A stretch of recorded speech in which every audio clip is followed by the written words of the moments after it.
കഴിഞ്ഞ ക്ലാസ്സിൽ നമ്മൾ റിസർച്ച് ഡിസൈൻ ചാപ്റ്റർ തുടങ്ങി. റിസർച്ച് ഡിസൈൻ എന്താണെന്ന് പറഞ്ഞു, അതിന് ഫീച്ചേഴ്സ്, നീഡ്സ് എല്ലാം ഡിസ്കസ് ചെയ്തു. ഇനി നമുക്ക് അടുത്തതായിട്ട് പറയാനുള്ളത് what are the types of research design ആണ്. Types of research design classified into two categories: exploratory research design and conclusive research design. This conclusive research design further classified into three categories: descriptive research design, diagnostic research design, experimental research design. These are the types of research design or classification of research design. അതിൽ നമുക്ക് first തന്നെ നമുക്ക് exploratory research design എന്താണെന്ന് നമുക്ക് detailed ആയിട്ട് നോക്കാം. What is the exploratory research? നിങ്ങൾ പഠിച്ചതാണ് ടു എക്സ്പ്ലോർ ഡാറ്റ അല്ലേ? അതായത് എക്സ്പ്ലോർ ചെയ്യുക എന്ന് പറഞ്ഞാൽ എന്താണ്? ഒരു റിസർച്ചർക്ക് ഒരു തരത്തിലും അറിയാത്ത ഒരു ഏരിയയിലാണ് അയാൾ സ്റ്റഡി നടത്താൻ പോകുന്നതെങ്കിൽ അയാൾ എന്താ ചെയ്യുക? അയാൾക്ക് തീരെ അറിയാത്ത ഒരു ഏരിയനെ പറ്റി അയാൾ എന്താ പറയുക, ഒരു സ്റ്റഡി നടത്തുന്ന സമയത്ത് കൂടുതൽ കാര്യങ്ങൾ അയാൾ അവിടെ നിന്ന് എക്സ്പ്ലോർ ചെയ്യാണ്. അതിനാണ് എക്സ്പ്ലോറേറ്ററി റിസർച്ച് എന്ന് പറയുന്നത്. ഫസ്റ്റായിട്ട് നമ്മൾ ഹൈപ്പോത്തസിസ് സെറ്റ് ചെയ്യുന്നതിൻ്റെ മുമ്പേ നടത്തുന്ന ഒരു സ്റ്റഡിയാണ്. ടൈപ്സ് ഓഫ് റിസർച്ച് പഠിച്ച സമയത്ത് നമ്മൾ എക്സ്പ്ലോറേറ്ററി റിസർച്ച് എന്താണെന്ന് പറഞ്ഞു. റിസർച്ചർക്ക് തീരെ അറിയാത്തൊരു ഏരിയനെ പറ്റിയിട്ട് ഒരു സ്റ്റഡി നടത്തുകയാണെങ്കിൽ അയാൾക്ക് എന്ത് ചെയ്യേണ്ടി വരും? ഫസ്റ്റായിട്ട് അയാൾക്ക് ആ ഒരു ഏരിയ എന്താണെന്നുള്ളത് ഒരു ഫെമിലിയറൈസ് ചെയ്യേണ്ടി വരും. അല്ലെങ്കിൽ ആ ഒരു സബ്ജക്റ്റുമായിട്ട് കുറച്ചൊന്ന് എന്താണ് ആ ഒരു ബേസിക് ആയിട്ടുള്ള ഐഡിയ കിട്ടേണ്ടി വരും. ഈ ഒരു ബേസിക് ഐഡിയയ്ക്ക് വേണ്ടിയിട്ട് അയാൾ നടത്തുന്ന ഒരു റിസർച്ചിനെയാണ് എക്സ്പ്ലോറേറ്ററി റിസർച്ച് എന്ന് പറയുന്നത്. ഇത് ഹൈപ്പോത്തസിസ് സെറ്റ് ചെയ്യുന്നതിന് മുമ്പെയാണ്. ഹൈപ്പോത്തസിസ് സെറ്റ് ചെയ്യണമെങ്കിൽ ആ ഒരു സ്റ്റഡീനെ പറ്റിയിട്ട് ഇയാൾക്ക് എന്ത് ചെയ്യണം? ഈ ഒരു റിസർച്ചർക്ക് നല്ല വിവരം ഈ ഒരു സ്റ്റഡി ഇന്നതിനെ പറ്റിയിട്ടാണ്, ഇന്ന കാര്യങ്ങളൊക്കെ ഇതിൽ വരാം എന്നൊക്കെ ഒരു മുൻധാരണ ഉണ്ടെങ്കിൽ മാത്രമേ ഉള്ളൂ നമുക്ക് എന്ത് ചെയ്യാൻ പറ്റുള്ളൂ, ഒരു പ്രോപ്പർ ആയിട്ടുള്ള ഒരു ഹൈപ്പോത്തസിസ് സെറ്റ് ചെയ്യാൻ പറ്റുള്ളൂ. സോ ഹൈപ്പോത്തസിസ് സെറ്റ് ചെയ്യുന്നതിന് മുമ്പേ നമ്മൾ ചെയ്യുന്ന ഒരു റിസർച്ചാണ് ഏത് റിസർച്ച്? എക്സ്പ്ലോറേറ്ററി റിസർച്ച് എന്ന് പറയുന്നത്. ഈ ഒരു സ്റ്റഡീനെ നമ്മൾ ഫോർമുലേറ്റീവ് റിസർച്ച് എന്നും പറയുന്നുണ്ട്.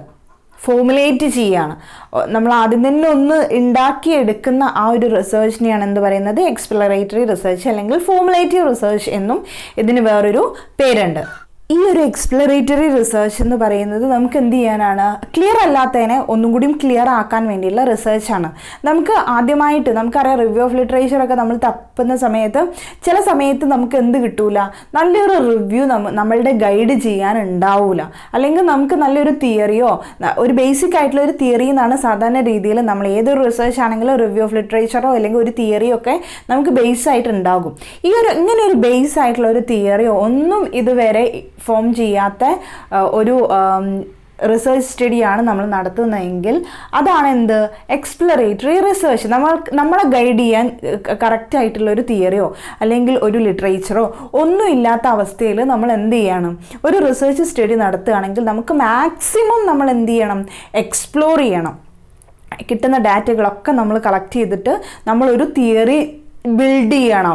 അവിടെ ഒരു പുതിയൊരു തിയറി ഉണ്ടാവുകയാണ്. നമുക്കതിൻ്റെ എൻഡ് ആപ്ലിക്കേഷൻ അറിയൂല. ഇത് എന്തിനൊക്കെ നമുക്ക് ബേസ് ആയിട്ട് എടുക്കാം എന്നുള്ള എൻഡ് ആപ്ലിക്കേഷൻ ഒന്നും അറിയാതെ നമ്മളൊരു പുതിയൊരു തിയറീനെ അവിടെ എന്ത് ചെയ്യാണ്? ജനറേറ്റ് ചെയ്യുകയാണ് അല്ലെങ്കിൽ ഡെവലപ്പ് ചെയ്യുകയാണ്. അങ്ങനെ ഒരു റിസർച്ചിനെയാണ് നമ്മൾ എന്ത് പറയുന്നത്? എക്സ്പ്ലോറേറ്ററി റിസർച്ച് എന്ന് പറയുന്നത്.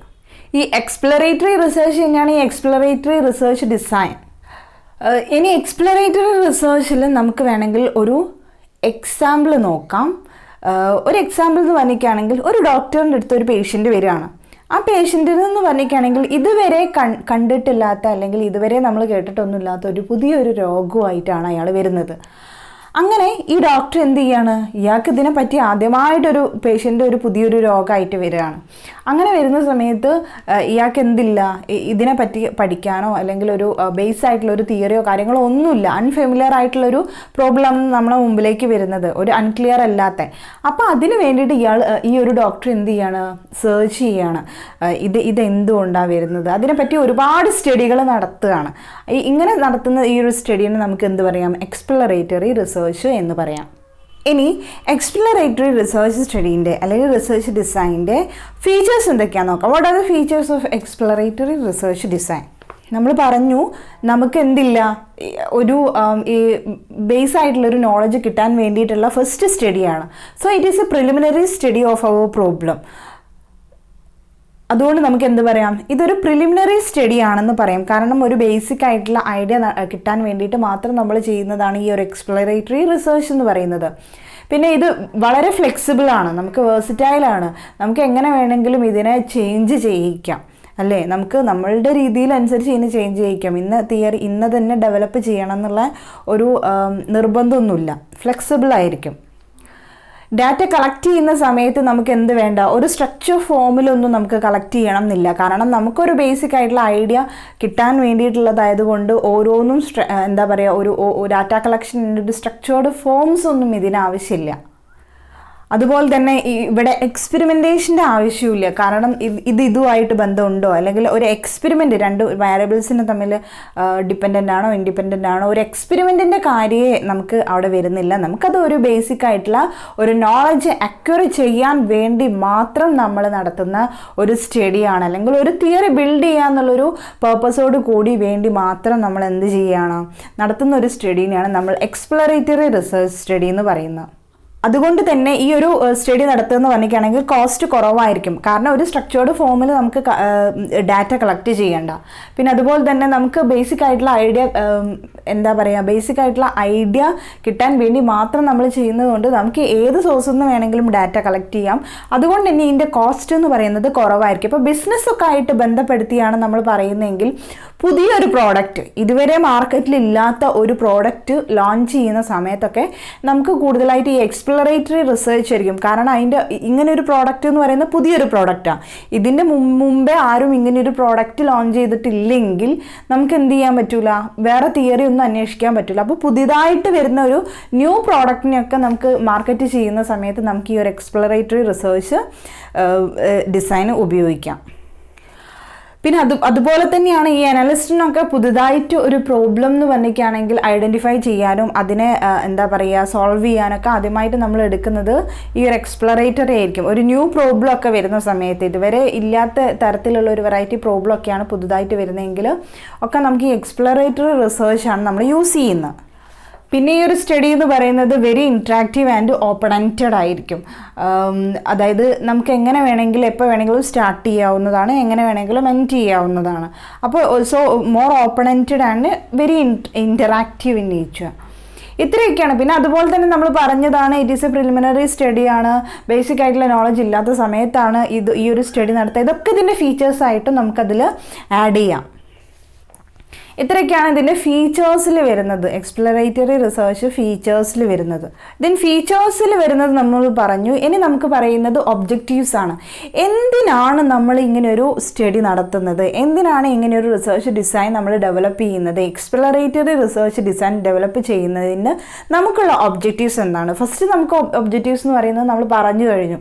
നമുക്കൊരു ബേസിക് ഐഡിയ കിട്ടാൻ വേണ്ടിയിട്ടാണ് നമ്മൾ എന്ത് ചെയ്യുന്നത്, ഒരു ബേസിക് ഐഡിയോ അല്ലെങ്കിൽ ആ ഒരു നോളജോ ഒരു സബ്ജക്റ്റിനെ പറ്റിയിട്ട് ഇതുവരെ ഇല്ലാത്ത നമുക്ക് അൺഫെമിലിയർ ആയിട്ട് വരുന്ന ഒരു ഏരിയനെ പറ്റിയിട്ടുള്ള ഒരു നോളജ് കിട്ടാൻ വേണ്ടിയിട്ടാണ് നമ്മൾ എന്ത് ചെയ്യുന്നത്, ഇങ്ങനെ ഒരു സ്റ്റഡി നടത്തുന്നത്. സോ നമ്മളുടെ ഒരു എക്സ്പ്ലോറേറ്ററി റിസർച്ച് സ്റ്റഡി നടത്തുമ്പോൾ നമുക്കുള്ളൊരു ഒബ്ജക്റ്റീവ്സ് എന്ന് പറയുന്നത് എന്താണ്, നമുക്ക് ആ ഒരു സ്റ്റഡീനെ പറ്റിയിട്ട് കുറച്ചും കൂടി ഒന്ന് ക്ലിയർ ആവണം.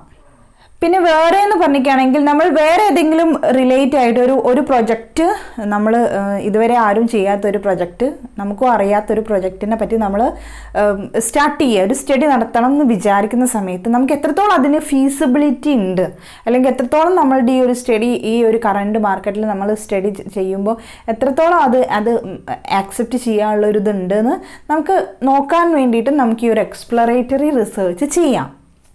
പിന്നെ ഓൾറെഡി നമ്മൾ പറഞ്ഞ കാര്യമാണ്, ഹൈപ്പോത്തസിസ് സെറ്റ് ചെയ്യുന്നതിൻ്റെ മുമ്പേ നടത്തുന്ന ഒരു സ്റ്റഡിയാണ് ഏത്, എക്സ്പ്ലോറേറ്ററി റിസർച്ച് ഡിസൈൻ എന്ന് പറയുന്നത്. സോ ഹൈപ്പോത്തസിസിന് എന്ത് കൊടുക്കുന്നുണ്ട്, ഒരു ബേസ് ആയിട്ട് അല്ലെങ്കിൽ ഒരു ബേസിസ് ആയിട്ട് ഹൈപ്പോത്തസിസിന് ഒരു ബേസിസ് ആണ് ഏത്, ഈ എക്സ്പ്ലോറേറ്ററി സ്റ്റഡി. നമ്മുടെ ഒരു ഹൈപ്പോത്തസിസ് എന്ന് പറയുന്നത് സ്പെസിഫിക് ആയിട്ടുള്ള ഒരു സ്റ്റേറ്റ്മെൻറ്റ് നമ്മൾ തയ്യാറാക്കുകയാണ്. സോ ആ ഒരു സ്റ്റേറ്റ്മെൻറ്റ് സ്പെസിഫിക് ആയിട്ട് നല്ലൊരു ഹൈപ്പോത്തസിസ് ഉണ്ടെങ്കിൽ നമ്മളുടെ റിസർച്ച് സ്റ്റഡിയിൽ നമ്മളത് ടെസ്റ്റ് ചെയ്യണം അല്ലേ. ഈ ഒരു നല്ലൊരു ഹൈപ്പോത്തസിസ് സെറ്റ് ചെയ്യണമെങ്കിൽ നമുക്ക് ആ സ്റ്റഡീനെ പറ്റി ഒരു വിവരം ഉണ്ടായിരിക്കണം. സോ നല്ലൊരു ഹൈപ്പോത്തസിസ് സെറ്റ് ചെയ്യണമെങ്കിൽ നമുക്ക് ആദ്യം എന്ത് വേണം, ഈ ഒരു സ്റ്റഡീനെ പറ്റിയിട്ട് നമുക്ക് ഓവറോൾ ആയിട്ടുള്ളൊരു ഐഡിയ കിട്ടണം, അല്ലെങ്കിൽ ആ ഒരു നോളജ് കിട്ടണം. സോ ആ ഒരു ഹൈപ്പോത്തസിസ് സെറ്റ് ചെയ്യുന്നതിൻ്റെ ഒരു ബേസായിട്ട് നമുക്ക് ഏതിനെടുക്കാം, എക്സ്പ്ലോറേറ്ററി റിസർച്ച് ഡിസൈനെ എടുക്കാം. പിന്നെ ഇത് ഓൾറെഡി ഒരു തിയറി ബിൽഡിങ്ങിൻ്റെ ഒരു പർപ്പസിന് വേണ്ടിയിട്ടാണ് നമ്മൾ എന്ത് ചെയ്യുന്നത്. നമ്മളുടെ ഒരു ഒബ്ജക്റ്റീവ് എന്ന് പറയുന്നത് തിയറി ബിൽഡിംഗ് ആണെങ്കിൽ അതിന് ഇത് ഹെൽപ്പ് ചെയ്യുന്നുണ്ട്. അതുപോലെ തന്നെ ബേസിക് ആയിട്ടുള്ള ഫാക്ട്സ് ആ ഒരു സബ്ജക്റ്റിനെ പറ്റിയിട്ട് കുറച്ചും കൂടി ഫെമിലറൈസ് ചെയ്യാൻ വേണ്ടിയിട്ടാണ് നമ്മൾ ഈ ഒരു റിസർച്ച് സ്റ്റഡി ഉപയോഗിക്കുന്നത്. ഇനി അടുത്തതായിട്ട് നമുക്ക് പറയാനുള്ളത് എക്സ്പ്ലോറേറ്ററി റിസർച്ച് മെത്തേഡ്സ് ആണ്. ഇങ്ങനെ ഒരു എക്സ്പ്ലോറേറ്ററി റിസർച്ച് ഞാൻ നിങ്ങൾക്ക് ഇതുവരെ അറിയാത്ത ഒരു സബ്ജക്റ്റ് തന്നു. അങ്ങനെയാണെങ്കിൽ നിങ്ങൾ അങ്ങനെ ഒരു സബ്ജക്റ്റ് കിട്ടുന്ന സമയത്ത് നിങ്ങൾ ഏത് മെത്തേഡിലൂടെയാണ് നമുക്ക് ഈ ഒരു ഡാറ്റ കളക്ട് ചെയ്യുക അല്ലേ, ഏതൊക്കെ മെത്തേഡിലൂടെ നമുക്ക് ഇങ്ങനെയൊരു ഇതിനെ പറ്റിയിട്ട് കളക്ട് ചെയ്യേണ്ടി വരും ഡാറ്റ എന്ന്, അങ്ങനെയുള്ള ആ ഒരു മെത്തേഡ്സ് ആണ് ഇനി നമ്മൾ ഡിസ്കസ് ചെയ്യാൻ പോകുന്നത്. എക്സ്പ്ലോറേറ്ററി റിസർച്ച് മെത്തേഡ്സ് മെയിനായിട്ടും 4 മെത്തേഡുകളാണ് വരുന്നത്. 4 മെത്തേഡുകളാണ് ഈ എക്സ്പ്ലോറേറ്ററി റിസർച്ച് ഡിസൈനിൽ വരുന്നത്. അതിൽ first one experience survey, secondary data analysis, case study and pilot study. ഇങ്ങനെ 4 മെത്തേഡുകളാണ് എക്സ്പ്ലോറേറ്ററി റിസർച്ച് മെത്തേഡ്സിൽ വരുന്നത്. സോ അതിൽ ആദ്യമായിട്ട് നമുക്ക് പഠിക്കാനുള്ളത് എക്സ്പീരിയൻസ് സർവേ ആണ്. എക്സ്പീരിയൻസ് സർവേ നമ്മൾ ഇതിൻ്റെ ഇടയ്ക്ക് പറയുന്ന കൂട്ടത്തിൽ എവിടെയോ ഒന്ന് പറഞ്ഞിട്ടുണ്ടെന്നാണ് ഒരു ഓർമ്മ. എക്സ്പീരിയൻസ് സർവേ എന്ന് പറയുന്നത് എന്താണ്?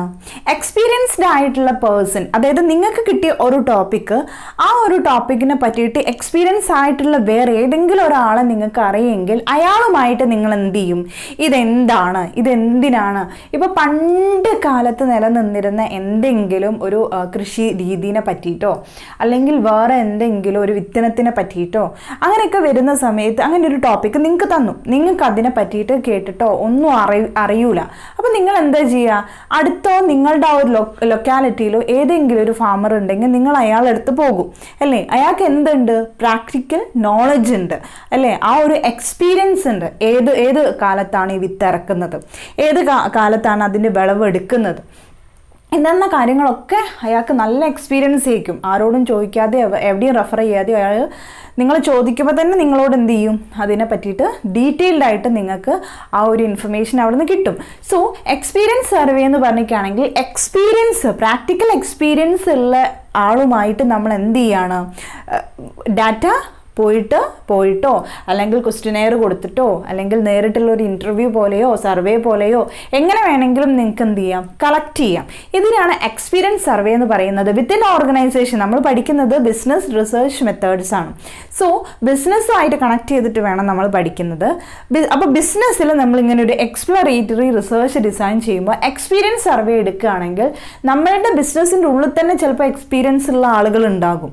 അപ്പോൾ അത് ആദ്യം നോക്കുക, ഇൻസൈഡ് ദ ബിസിനസ് ഉണ്ടോ നോക്കുന്ന സമയത്ത് അവിടെ ഉണ്ടെങ്കിൽ നമുക്ക് അയാളുടെ അടുത്ത് നിന്ന് എന്ത് ചെയ്യാം, ഡാറ്റ കളക്ട് ചെയ്യാം. ഔട്ട്സൈഡിൽ നിന്നും നമുക്ക് എന്ത് ചെയ്യാം, അങ്ങനെ എക്സ്പീരിയൻസ് ഉള്ള ആളെടുത്ത് പോയിട്ട് നമുക്ക് എന്ത് ചെയ്യാം, ഡാറ്റ കളക്ട് ചെയ്യാം. ഇതാണ് എക്സ്പീരിയൻസ് സർവേ എന്ന് പറയുന്നത്. പിന്നെ ഈ ഒരു എക്സ്പീരിയൻസ് സർവേയിൽ നമ്മൾ നോക്കുന്ന സമയത്ത് സാധാരണ രീതിയിൽ നമ്മൾ ഫോർമലായിട്ട് ഒരു ക്വസ്റ്റ്യനെയറോ ഷെഡ്യൂളൊക്കെ കൊടുക്കുന്ന സമയത്ത് അവർ ആ ക്വസ്റ്റ്യൻ അനുസരിച്ച് മാത്രമേ ഉള്ളൂ ആൻസർ ചെയ്യുള്ളൂ. അപ്പോൾ അതിനെക്കാട്ടും ഏറ്റവും നല്ലത് എന്താണ്, ഒരു ഇൻഫോർമൽ ഡിസ്കഷൻ വെക്കുക. ഒരു ഇൻഫോർമൽ ഡിസ്കഷൻ വെക്കുന്ന സമയത്ത് വെറുതെ ഒരു ചിറ്റ്ചാറ്റ് പോലെ ഒരു ഇൻഫോർമൽ ആയിട്ടുള്ള ഒരു ഡിസ്കഷൻ വെക്കുകയാണെങ്കിൽ അവർക്കുള്ള ഐഡിയ മൊത്തം അവരവിടെ എന്ത് ചെയ്യും, അവർ തുറന്നു പറയും അല്ലേ. അവരുടെ എക്സ്പീരിയൻസ് അല്ലെങ്കിൽ നിങ്ങളൊരു ക്വസ്റ്റ്യൻ ചോദിച്ചു, ഒരു ഷെഡ്യൂൾ ഒരു ഇൻ്റർവ്യൂ പോലെ ഒരു ക്വസ്റ്റ്യൻ ചോദിക്കുക, അല്ലെങ്കിൽ അതിനനുസരിച്ച് അവരോട് അവിടെ എഴുതാൻ പറഞ്ഞിരിക്കുകയാണെങ്കിൽ 1-2 വാക്കിലേ ഉള്ളൂ അവരവിടെ എഴുതുള്ളൂ. അല്ലെങ്കിൽ നിങ്ങൾക്ക് എന്ത് ചെയ്യാം, ഒരു ചിറ്റ്ചാറ്റ് പോലെ ആവുന്ന സമയത്ത് അവരുടെ മൈൻഡിലുള്ള പല കാര്യങ്ങളും അവരവിടെ എന്ത് ചെയ്യും, ഷെയർ ചെയ്യും. സോ ഏറ്റവും നല്ലത് എന്താണ്, ഒരു ഇൻഫോർമൽ ടോക്കാണ് ഏറ്റവും നല്ല ഈ ഒരു എക്സ്പീരിയൻസ് സർവേക്ക് സജസ്റ്റ് ചെയ്യുന്നത്. സോ ഇങ്ങനെയൊക്കെ ചോദിക്കുന്ന സമയത്ത് ചിറ്റ്ചാറ്റൊക്കെ ആവുന്ന സമയത്ത് നമുക്ക് ഇൻഫോർമൽ ടോക്ക് ആവുന്ന സമയത്ത് ഒരുപാട് കാര്യങ്ങൾ നമുക്ക് ഡാറ്റ ആയിട്ട് കിട്ടും. സോ ഇതൊന്ന് ഏറ്റവും ഇമ്പോർട്ടൻ്റ് ആയിട്ടുള്ള എന്തൊക്കെ കാര്യങ്ങളാണെന്നുള്ളതും കൂടി ഒന്ന് അവിടെ നോട്ട് ചെയ്തിട്ട് വേണം നമ്മൾ എന്ത് ചെയ്യാൻ, ഇങ്ങനെയുള്ള ഡാറ്റ കളക്ട് ചെയ്യാൻ. എന്നാലേ നമുക്ക് എന്താവുള്ളൂ, സ്പെസിഫിക് ആയിട്ട് നമ്മളുടെ ഹൈപ്പോത്തസിസ് സെറ്റ് ചെയ്യാൻ പറ്റുള്ളൂ. സോ ഹൈപ്പോത്തസിസ് സെറ്റ് ചെയ്യുന്നതിന് മുമ്പേ നമ്മൾ നടത്തുന്ന ഒരു സർവേ ആണ് ഈ എക്സ്പീരിയൻസ് സർവേ എന്ന് പറയുന്നത്. സോ നമ്മൾ എന്ത് ചെയ്യണം, നമ്മളുടെ മൈൻഡിൽ എന്തും കൂടി വേണം ഈ ഒരു ഹൈപ്പോത്തസിസ് സെറ്റ് ചെയ്യാനുള്ളത്. അപ്പോൾ ഇമ്പോർട്ടൻ്റ് ആയിട്ടുള്ള പോയിന്റ്സും കൂടി അവിടെ നോട്ട് ചെയ്ത് വെക്കണം. ഇത്രയാണ് എക്സ്പീരിയൻസ് സർവേയിലൂടെ നമുക്ക് സർവേ എന്ന് പറയുന്നത്. അപ്പോൾ എക്സ്പീരിയൻസ് സർവേ എന്ന് പറയുന്നത് ഒരു മെത്തേഡ് ഓഫ് എക്സ്പ്ലോറേറ്ററി റിസർച്ച് ഡിസൈനാണ്. നമുക്കറിയാത്തൊരു കാര്യത്തിനെ പറ്റിയിട്ട് മാക്സിമം എക്സ്പ്ലോർ ചെയ്യാനുള്ള ഒരു മെത്തേഡ് എന്ന് പറയുന്നതാണ് ഈ എക്സ്പീരിയൻസ് സർവേ എന്ന് പറയുന്നത്. ഇനി second one secondary data analysis ആണ്. എന്താണ് സെക്കൻഡറി ഡാറ്റ അനാലിസിസ്? ആ പേര് തന്നെ ഉണ്ട്, സെക്കൻഡറി ഡാറ്റയാണ്. സെക്കൻഡറി ഡാറ്റ എന്ന് പറയുമ്പം ആരെങ്കിലും എവിടെയെങ്കിലും ലിറ്ററേച്ചറുകൾ, നേരത്തെ പറഞ്ഞു ഇതുവരെ നമുക്കൊരു തിയറി ബേസ് ചെയ്തിട്ടില്ലാത്ത രീതിയിലാണ് നമ്മളൊരു പ്രോബ്ലത്തിലേക്ക് ഇറങ്ങുക, അല്ലെങ്കിൽ പ്രോബ്ലം ആ സ്റ്റഡി ചെയ്യാനാണ് നമ്മൾ ഇറങ്ങുന്നത്. പക്ഷേ എന്തെങ്കിലും ഇതുമായിട്ട് റിലേറ്റ് ചെയ്ത ഏതെങ്കിലും ഒരു ലിറ്ററേച്ചറുകൾ അവിടെ ആകാം.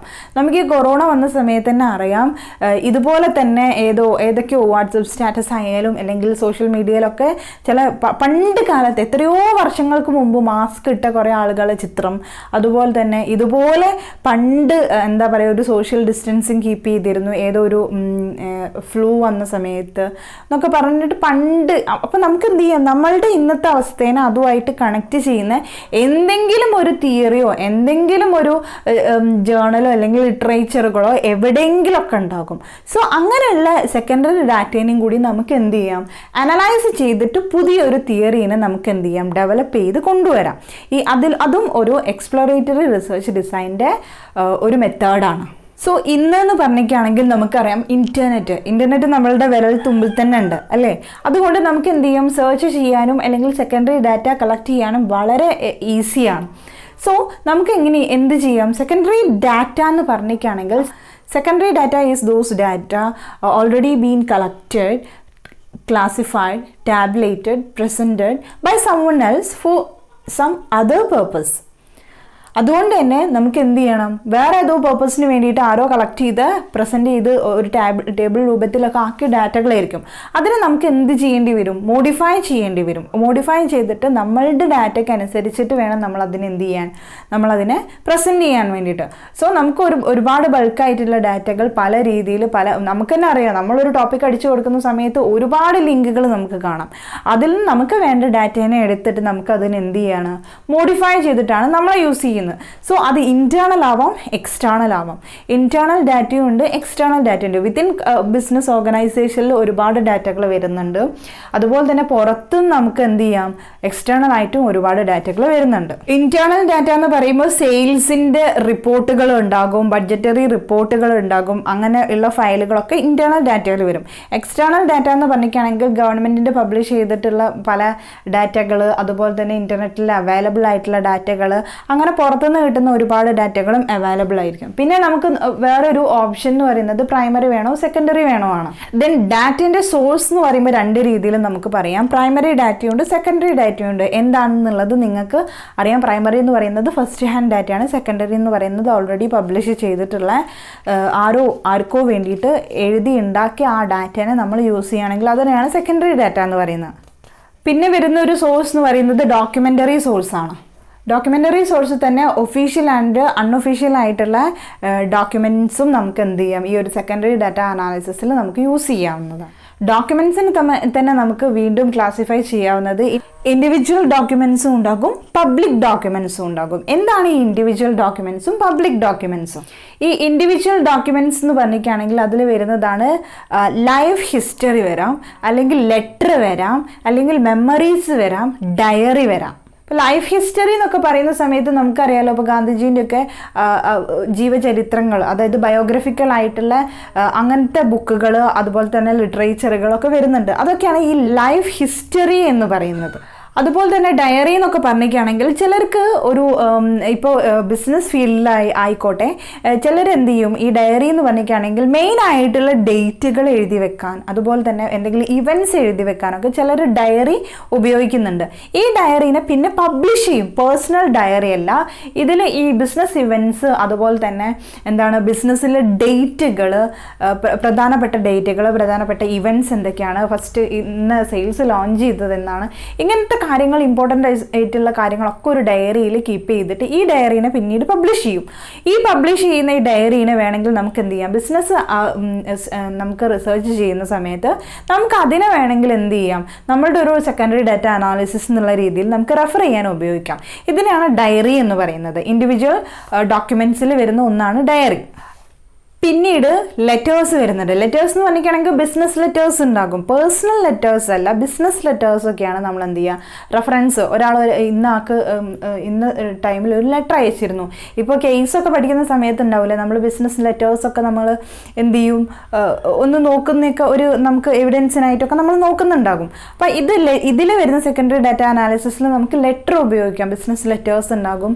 അതുപോലെ തന്നെ ഇത് ബിസിനസ്സിൻ്റെ ഉള്ളിൽ തന്നെ ഈ ഇൻഡിവിജ്വൽസ് അങ്ങോട്ടും ഇങ്ങോട്ടും, ഇപ്പോൾ ഒരു പേഴ്സൺ അയാളുടെ ഹെഡ് ഓഫീസിലേക്ക് അയക്കുന്ന ഒരു ഇൻഡിവിജ്വൽ ലെറ്ററാണത്. സോ അങ്ങനത്തെ ലെറ്ററുകളൊക്കെ നമുക്ക് എന്ത് ചെയ്യാം, റെഫറൻസിന് വേണ്ടിയിട്ട് യൂസ് ചെയ്യാം. അതുപോലെ തന്നെയാണ് മെമ്മറീസ്. ചില ബിസിനസ്മാൻ അവരെന്ത് ചെയ്യും, ദേ keep memories for such events.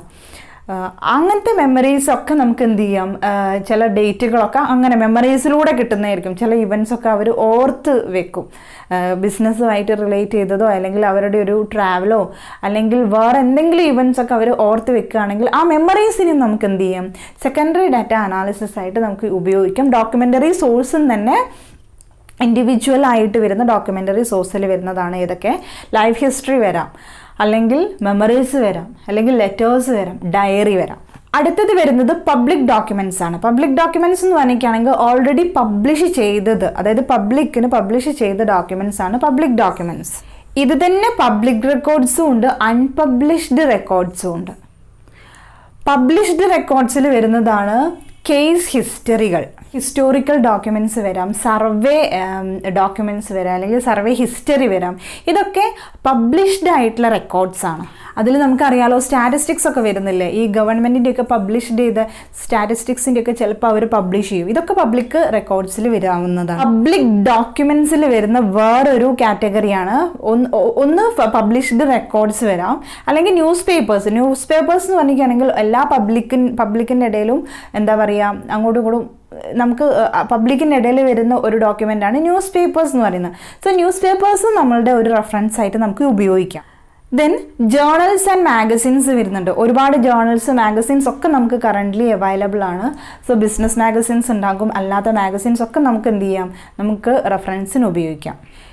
പിന്നെ വരുന്ന ഒരു category public records and documents ആണ്. അതായത് ഗവൺമെൻറ്റിൻ്റെ സ്റ്റാറ്റിസ്റ്റിക്സ്, ഗവൺമെൻറ്റിൻ്റെ ബഡ്ജറ്റ്സ് ഒക്കെ നമുക്ക് പബ്ലിക്കായിട്ട് അനൗൺസ് ചെയ്യുന്നുണ്ടാകും. അതൊക്കെ നമുക്ക് എന്ത് ചെയ്യാം, ഉപയോഗിക്കാം. ദെൻ ഹിസ്റ്റോറിക്കൽ ഡോക്യുമെൻറ്റ്സിൽ നമുക്കറിയാം കൊത്തുപണികൾ പണ്ട് ചെയ്തിട്ടുള്ള ആളുകളെ ഇടയിൽ നിന്ന് നമുക്ക് മനസ്സിലാക്കാം ഇന്ന് ആളുകൾ താമസിച്ചിട്ടുണ്ടായിരുന്നു, ഇന്ന പാറേൻ്റെ ഉള്ളിൽ നമുക്ക് ആ കൊത്തുപണികൾ കാണുമ്പോൾ അവിടെ ഇന്ന ആളുകൾ. അതേപോലെ തന്നെ പാം ലീവ്സിൽ, അതായത് ഓലകളിലൊക്കെ എഴുതിയത്, പിന്നെ പാറേൻ്റെ മുകളിലൊക്കെ കൊത്തുപണികൾ ഉണ്ടാക്കും, പിന്നെ കോയിൻസിൻ്റെ മുകളിലൊക്കെ എന്തെങ്കിലുമൊക്കെ അതൊക്കെ ഹിസ്റ്റോറിക്കൽ ഡോക്യുമെൻറ്റ്സിലായിട്ട് നമുക്ക് ഉപയോഗിക്കാം. പിന്നെ അതർ സോഴ്സസിൽ വരുന്നതാണ് ടെലിവിഷൻ, റേഡിയോ, ഇൻ്റർനെറ്റ്, അങ്ങനെയുള്ളത്. ഇതൊക്കെ പബ്ലിക് ഡോക്യുമെൻറ്റ്സിൻ്റെ അണ്ടറിൽ വരുന്ന പോയിന്റ്സ് ആണ്. പിന്നെ വരുന്നത് അൺപബ്ലിഷ്ഡ് ആയിട്ടുള്ള ഫയൽസ് വരുന്നുണ്ട്. അൺപബ്ലിഷ്ഡ് ഫയൽസ് എന്ന് പറയുമ്പോൾ ഇതിപ്പോൾ ന്യൂസ് പേപ്പർ പറഞ്ഞു, അല്ലെങ്കിൽ ഹിസ്റ്റോറിക്കൽ ഡോക്യുമെൻറ്റ്സ്, ഇതൊക്കെ നമുക്ക് പബ്ലിക്, അതായത് പുറത്തുള്ള ഒരാൾക്ക് ബിസിനസ്സിലേക്കോ അല്ലെങ്കിൽ പുറത്തുള്ള ആർക്ക് വേണമെങ്കിലും നമുക്ക് എന്ത് ചെയ്യാം, വായിച്ചു നോക്കാനോ അല്ലെങ്കിൽ റെഫർ ചെയ്യാനോ പറ്റും. അൺപബ്ലിഷ്ഡ് റെക്കോർഡ്സ് എന്ന് പറയുമ്പോൾ എന്താണ്, ഇപ്പോൾ ഒരു ബിസിനസ്സിൻ്റെ ഉള്ളിൽ തന്നെ നടന്ന മീറ്റിങ്ങിൻ്റെ ഡീറ്റെയിൽസ് ആയിരിക്കും. അത് പുറത്തുള്ള ഒരാൾക്ക് എന്ത് ചെയ്യാൻ പറ്റൂല, വന്നിട്ട് അവർ റെഫർ ചെയ്യൂലോ. അപ്പോൾ ഉള്ളിൽ തന്നെ അൺപബ്ലിഷ്, നമ്മൾ പബ്ലിക്കിലേക്ക്, അതായത് പബ്ലിഷ് ചെയ്യാത്ത ഫോമിൽ വരുന്ന കുറേ ഡീറ്റെയിൽസ് വേറെ ഉണ്ടാകും. അപ്പോൾ അതിനെയാണ് അൺപബ്ലിഷ്ഡ് റെക്കോർഡ്സ് എന്ന് പറയുന്നത്. അതും നമുക്ക് ബിസിനസ്സിൻ്റെ ഉള്ളിലുള്ള ഒരാൾക്ക് എന്ത് ചെയ്യാം, റെഫർ ചെയ്യാൻ പറ്റും. സെക്കൻഡറി ഡാറ്റ അനാലിസിസ് ഉപയോഗിക്കുന്നതുകൂടെ ഒരുപാട് ഗുണങ്ങൾ നമുക്കുണ്ട്. എന്താ, ഈസിലി ആയിട്ട് അതിൻ്റെ മെറിറ്റ്സ് എന്ന് പറഞ്ഞിരിക്കുകയാണെങ്കിൽ നമുക്ക് ഈസിലി അവൈലബിൾ ആണ്. പിന്നെ ഒരുപാട് ഡീറ്റെയിൽസ് നമുക്ക് കിട്ടും. ടൈം പീരീഡ് കുറയ്ക്കാം അല്ലേ, ഒരുപാട് നമ്മൾ പോയി കണ്ടുപിടിക്കേണ്ട കാര്യമില്ല. പെട്ടെന്ന് തന്നെ നമുക്ക് വിത്തിൻ സ്പെസിഫൈഡ് ടൈമിൻ്റെ ഉള്ളിൽ തന്നെ നമുക്ക് ഡാറ്റ കിട്ടുന്നതായിരിക്കും. ഇതൊക്കെ നമുക്ക് എന്ത് ചെയ്യാം, നല്ലൊരു ഹൈപ്പോത്തസിസ് സെറ്റ് ചെയ്യാൻ നമുക്ക് യൂസ് ചെയ്യാൻ പറ്റും. ഇങ്ങനെ ഒരുപാട് സെക്കൻഡറി ഡാറ്റ അനാലിസിസ് നിങ്ങൾ ആലോചിച്ച് നോക്കുന്ന സമയത്തിന് ഒരുപാട് അതിൻ്റെ മെറിറ്റ്സ് നമുക്ക് കണ്ടുപിടിക്കാൻ പറ്റും. പിന്നെ അതിൻ്റെ ലിമിറ്റേഷൻസ് എന്തൊക്കെയാണ് വരുന്നത്? സെക്കൻഡറി ഡാറ്റ എന്ന് പറഞ്ഞിരിക്കുകയാണെങ്കിൽ ഓൾറെഡി ആർക്കോ വേണ്ടിയിട്ട് കളക്ട് ചെയ്ത് വെച്ച ഒരു ഡാറ്റ ആയിരിക്കും. സോ നമ്മളുടെ ഡാറ്റയ്ക്ക് അനുസരിച്ച് എടുക്കുന്ന സമയത്ത് നമ്മൾ കുറച്ചും കൂടി എന്ത് ചെയ്യണം, അത് എന്താ പറയുക, അത് റിലയബിൾ ആണോ അല്ലെങ്കിൽ നമ്മളുടെ ഈ ഒരു സ്റ്റഡിക്ക് സ്യൂട്ടബിൾ ആണോ എന്ന് നോക്കിയിട്ട് നന്നായിട്ട് ശ്രദ്ധിച്ചിട്ട് വേണം നമ്മളത് യൂസ് ചെയ്യാൻ. ചിലപ്പോൾ അത് പാസ്റ്റായിട്ട് വരുന്ന ഒരു ഡാറ്റ ആയിരിക്കും, ചിലപ്പോൾ കറണ്ട് സിറ്റുവേഷൻ അത് മാച്ച് ആവണമെന്നില്ല. അപ്പോൾ അതൊക്കെ നോക്കിയിട്ട് വേണം നമ്മൾ എന്ത് ചെയ്യാൻ, അത് യൂസ് ചെയ്യാൻ. നമ്മളുടെ സ്റ്റഡിക്ക് ആക്യുറേറ്റ് ആയിട്ടുള്ള ഡാറ്റ ആവണമെന്നില്ല, അതുപോലെ തന്നെ അത് അപ്ഡേറ്റ് ചെയ്യണമെന്നില്ല. എന്നോ കണ്ടുവച്ചിട്ടുള്ള ഡാറ്റ എടുക്കുന്ന സമയത്ത് നമ്മളുടെ സ്റ്റഡിയിൽ ചിലപ്പോൾ എന്തെങ്കിലുമൊക്കെ മിസ്റ്റേക്കൊക്കെ വരാനുള്ള ചാൻസ് ഉണ്ട്. സോ ഇതൊക്കെ അതിൻ്റെ ലിമിറ്റേഷനാണ്. ഇതൊക്കെ നോക്കിയിട്ട് വേണം നമ്മൾ സെക്കൻഡറി ഡാറ്റ വേണോ അല്ലെങ്കിൽ എക്സ്പീരിയൻസ് സർവേ വേണോ എന്നൊക്കെ നോക്കാൻ വേണ്ടിയിട്ട്.